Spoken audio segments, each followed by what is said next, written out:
کہ جی یہ 1971 کے ساتھ کیوں ملاتے ہیں؟ او بھائی 1971 سے جو قومیں اپنے ماضی سے سبق نہیں سیکھتی وہ مٹ جاتی ہیں. آپ دیکھیں کہ 1971 کا سانحہ کیوں ہوا، مشرقی پاکستان آپ سے کیوں جدا ہوا، جبکہ مشرقی پاکستان ہی سے پاکستان کی بنیاد اور پاکستان کی وہاں سے سارے جو ہے مسلم لیگ نون نے جنم لیا تھا، یعنی وہاں سے ہی طاقتور تھے. کیونکہ یہاں تو 1945 پنجاب میں تو 1945 تک 47 میں پاکستان یہاں یونینسٹ کی حکومت تھی اور یونینسٹ کانگریس کے ساتھ ہم ان کے ہمراہ تھے. یہ تو بنگال سے شروع ہوا تھا کا پاکستان موومنٹ، اور وہاں سے جا کے لڑے تھے مسلم لیگ نون والے. تو وہ اپنے آپ کو کیوں جدا کر رہے ہیں؟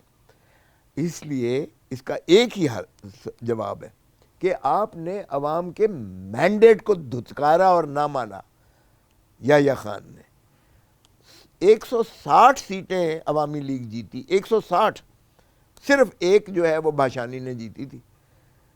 بھٹو صاحب نے ادھر مغربی پاکستان میں 80 سیٹیں جیتی تھیں، باقی اے این پی کی تھیں اور جے یو آئی کی تھیں اور دوسری جماعتوں کی تھیں جو بھی عوامی لیگ کے ساتھ مل گئے تھے، جو ڈھاکہ جانے کے لیے تیار تھے. لیکن یحییٰ خان نے کہا I want the soil of Bengal minus the Bengalis. تو کیوں آپ سبق نہیں سیکھتے ہو؟ پھر جب آپ عوام کے مینڈیٹ کو دھتکار کر آپ چپٹے رہیں گے اقتدار، آپ کہیں گے کہ میں نے نہیں دینا عوامی خواہشات اور منگوں کے ترجمان کو، میں نے حکومت نہیں دینی ہے، تو پھر اس کا نتیجہ بدقسمتی سے کیا ہوگا؟ بہت خوفناک نتیجہ ہوگا.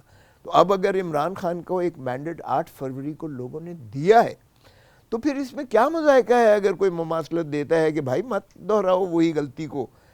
ہم محب وطن ہیں، ہم اس پاکستان کو مضبوط دیکھنا چاہتے ہیں. ہمارا ایک میجر جو ہے بیچارہ شہید ہوتا ہے، خون کے آنسو روتے ہیں، ہم اپنے اس کو بچے کی طرح دیکھتے ہیں.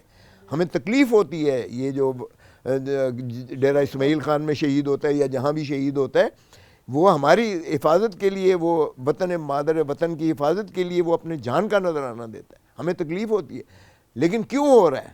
کبھی کسی نے سوچا ہے کیوں ہو رہا ہے؟ ابھی جو پاکستان یہ جو human rights commission of Pakistan نے 2023 کی جو رپورٹ دی ہے وہ پڑھیں آپ.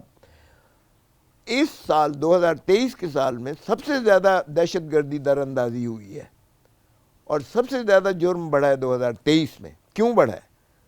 ہم اگر فوج فارم 47 میں پڑ گئی ہے اور ہر ضلع میں ایک بریگیڈیئر ہے، ایک میجر ہے، ایک کیپٹن ہے، اور ساری یہاں ہم نے شروع کر دیا ہے، توڑ پھوڑ شروع کر دیا سیاسی، تو پھر وہ تو غیر محفوظ ہو گئے بارڈرز.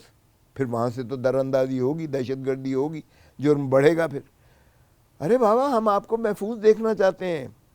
خدا را آپ نے حلف اٹھایا ہوا ہے کہ آپ سیاست میں حصہ نہیں لیں گے، اور اس لیے آپ اپنا جو ہے حدود و قیود میں رہیں. ہم آپ سے محبت کرتے ہیں، پاکستان کے عوام فوج سے محبت کرتے ہیں، اور وہ رہنا چاہیے جذبہ، بجائے اس کے کہ آپ ان کو جو ہے دھتکار کے متنفر کریں گے، ان کو حق نہ دیں. کون بڑھائے گا، آپ بڑھائیں گے یا وہ بڑھائیں گے بات کرنے کے لیے؟ دیکھیں وہ اپنے حدود و قیود میں چلے جائیں. ہم نے کہا ہے کہ فارم 47 والوں کو جو ہے ان کو گھس بیٹھیے ہیں، ان کو نکالیں.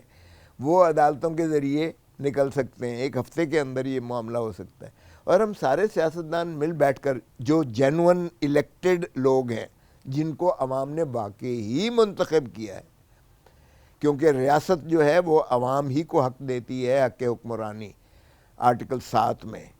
کیونکہ ڈسٹرکٹ گورنمنٹ، ڈسٹرکٹ اسمبلی، صوبائی حکومت اور صوبائی اسمبلی اور پارلیمنٹ اور وفاقی حکومت، یہی ریاست ہے، اسٹیٹ ہے. اور آرٹیکل 5 میں ہے کہ وفاداری، لائلٹی ٹو دا اسٹیٹ، یعنی وفاداری عوام کے ساتھ اور تابعداری آئین کے ساتھ ہر ایک پر واجب اور لازم ہے، چاہے وہ آرمی چیف ہے، چاہے وہ چیف جسٹس آف پاکستان ہے، چاہے وہ صدر پاکستان، چاہے کوئی ہے، عوام کے ساتھ. قائد اعظم نے 1948 میں کہا تھا ان کو بیوروکریٹس. دیکھو بھائی آپ آتے جاتے رہے ہو گے، حکومتیں آتی جاتی رہیں گی، عوام اور ریاست یہی ہمیشہ رہے گی. سو آپ کو یہ دیتی ہے تنخواہیں، آپ کو یہ دیتے ہیں، اس لیے خدا را آپ نے ان کی وفاداری کرنی ہے، آئین کی اور قانون کی.